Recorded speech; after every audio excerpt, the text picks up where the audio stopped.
Hello my dear friends, once again most welcome everyone. एक बार फिर से इस सेशन में आप सभी लोगों का स्वागत है। और आज के सेशन में हम लोग डिस्कस करने वाले हैं पर्यावरण संरक्षण के महत्वपूर्ण अधिनियम। केवल 2 मिनट में आपका पूरा सेशन कंप्लीट होगा। और याद रखिएगा, इस 2 मिनट में आपके 1 नंबर फिक्स हो जाएंगे आपके एग्जाम के लिए। जो भी एग्जाम में आप बैठने वाले हैं, जहां से पर्यावरण से क्वेश्चन 100% आपके एग्जाम में आना ही आना है। ठीक है, तो आइए बढ़ते हैं अपने सेशन पर। डियर, एक बार सेशन को आप लोग लाइक कर दीजिएगा, शेयर कर दीजिएगा सारे लोग। फिर बढ़ते हैं अगले सेशन पे। चलिए, पहला हमारा अधिनियम है भारत वन अधिनियम। कब आया था? 1927 में। सिर्फ आपको यहां पर ईयर याद रखना है, क्योंकि आपके एग्जाम में डायरेक्ट यही क्वेश्चन पूछा जाता है। इसमें क्या था, ये सारी चीजें नहीं याद रखनी है, केवल ईयर याद रखना है। 1927 में भारत वन संरक्षण अधिनियम आया था। नेक्स्ट हमारा है एक मार्ग एक्ट। कब आया था? 1937 में आया था। एक मार्ग एक्ट भारत सरकार के द्वारा इसको लाया गया था और ये 1937 में आया था। मोस्ट इंपॉर्टेंट है और आपके एग्जाम में कई बार पूछा जा चुका है एक मार्ग एक्ट के बारे में। अगला हमारा है वन्य जीव संरक्षण अधिनियम 1972। ये तो सबसे ज्यादा इंपॉर्टेंट है, वन्य जीव संरक्षण। होप सो जितने भी एग्जाम होते हैं, शायद ही कोई ऐसा एग्जाम हो जहां पर ये क्वेश्चन ना पूछा गया हो। तो वन्य जीव संरक्षण अधिनियम 1972 का जो है ये लाया गया था। कब? 1972 में आया था, 72 में आया था। इसी के जस्ट बाद फिर बाघ संरक्षण अधिनियम भी लाया गया था 1972 के बाद। लेकिन ये वन्य जीव संरक्षण अधिनियम 1972 में लाया गया था। याद रखिएगा, 1972 में। ठीक है, तो आंसर क्या हो जाएगा? 1972 में। अगला हमारा है डियर, नेक्स्ट है टाइगर प्रोजेक्ट। हमने जैसा भी डिस्कस किया कि इसी के जस्ट बाद जो है, जो आपका वन्य जीव संरक्षण अधिनियम है, उसी के बाद लाया गया था टाइगर प्रोजेक्ट 1973 में। कब? 1973 में। इसी के जस्ट 1 साल बाद जो है टाइगर प्रोजेक्ट 1973 में लाया गया था। अगला हमारा है वाटर प्रेस एक्ट। ये कब लाया गया था? तो 1977 में लाया गया था वाटर प्रेस एक्ट। और मोस्ट इंपॉर्टेंट सेशन ये आपका क्वेश्चन बनता है यहाँ से, वाटर सेस एक्ट से। ठीक है, इसी को जो है water prevention and control of population cess act भी कहते हैं। ये भी याद रखिएगा, 1977 में। अगला हमारा है वन संरक्षण अधिनियम। मोस्ट इंपॉर्टेंट है फॉरेस्ट कंजर्वेशन एक्ट 1980। ठीक है, तो कब लाया गया था? 1980 में।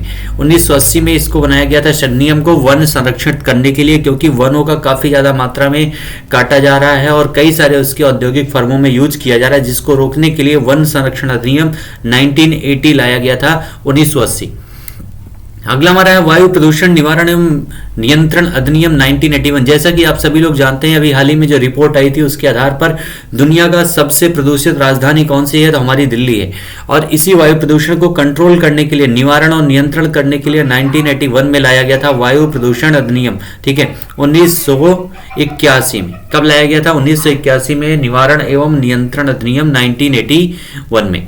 अगला हमारा है केंद्रीय गंगा प्राधिकरण 1985। ये आप देख रहे हैं कि इस गंगा जी का जो हाल है वो किस तरह से, यानी कितनी गंदगी यहाँ पर फैली हुई है, जिसको दूर करने के लिए जो है केंद्र सरकार के द्वारा केंद्रीय गंगा प्राधिकरण 1985 लाया गया था, जो हमारे भारत की सबसे महत्वपूर्ण और हॉली रिवर है गंगा, उसके संरक्षण के लिए 1985 में।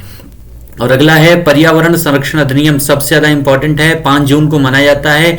और पर्यावरण संरक्षण अधिनियम लाया कब गया था? तो 1986 में लाया गया था। पर्यावरण संरक्षण अधिनियम लाया गया था 1986 में। हाथी संरक्षण परियोजना जो है कब शुरू की गई थी डियर? तो ये शुरू किया गया था 1992 में।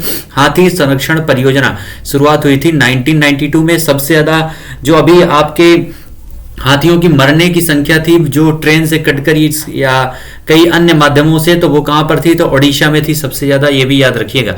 नेक्स्ट हमारा है इको मार्क योजना जो है कहां पर कब शुरू की गई है? तो 1992 में इको मार्क योजना शुरू की गई। इसका मतलब क्या है? तो इको मार्क योजना का उद्देश्य लोगों को जो है आपके इन्वायरमेंट जो है उसको संरक्षित करने के बारे में शिक्षा देने से है।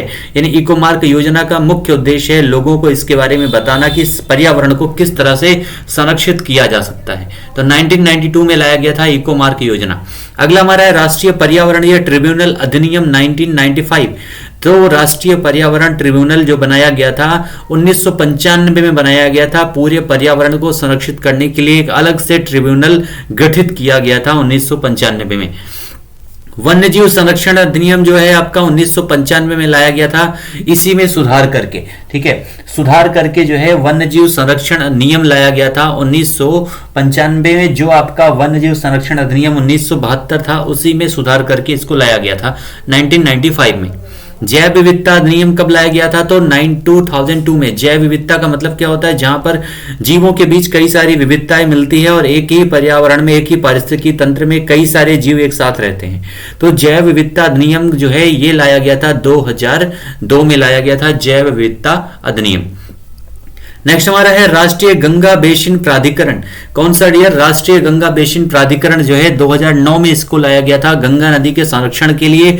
और गंगा नदी का बेसिन जो क्षेत्र है, यानी जितनी भी नदियां इससे आकर मिलती हैं, उन सभी नदियों को भी संरक्षित करने के लिए इस प्राधिकरण को बनाया गया था, राष्ट्रीय गंगा बेसिन प्राधिकरण। यानी जो भी नदियां बाहर से आकर के गंगा नदी में मिलती हैं, उन नदियों को भी संरक्षित किस तरह से किया जाए, इन सारी चीजों को संरक्षित करने के लिए लाया गया था राष्ट्रीय गंगा बेसिन प्राधिकरण। 2009 में इसको बनाया गया था, एक अथॉरिटी बनाई गई थी।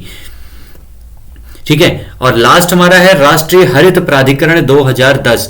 राष्ट्रीय हरित प्राधिकरण यानी आपका नेशनल ग्रीन ट्रिब्यूनल, जो आपका एनजीटी जिसको आप कहते हैं, उसी को बनाया गया था 2010 में, जो इस समय पूरे पर्यावरण को संरक्षित करने का, शहरों में, सिटी में पेड़ लगाने का काम करती है और पूरी तरह से पर्यावरण को संरक्षण देने का काम करती है नेशनल ग्रीन ट्रिब्यूनल 2010। तो ये आज का हमारा सेशन था और उम्मीद करते हैं इस 15 क्वेश्चन में से आपके एग्जाम में एक क्वेश्चन जरूर आएगा, क्योंकि इसके बाहर से क्वेश्चन आपके एग्जाम में नहीं आएंगे। ठीक है, तो एक बार सेशन को आप लोग लाइक कर दीजिएगा, शेयर कर दीजिएगा और चैनल को सब्सक्राइब नहीं किया तो सब्सक्राइब जरूर कर दीजिएगा। मिलते हैं फिर से अगले सेशन में, तब तक के लिए आप सभी लोगों को thank you so much all my dear students.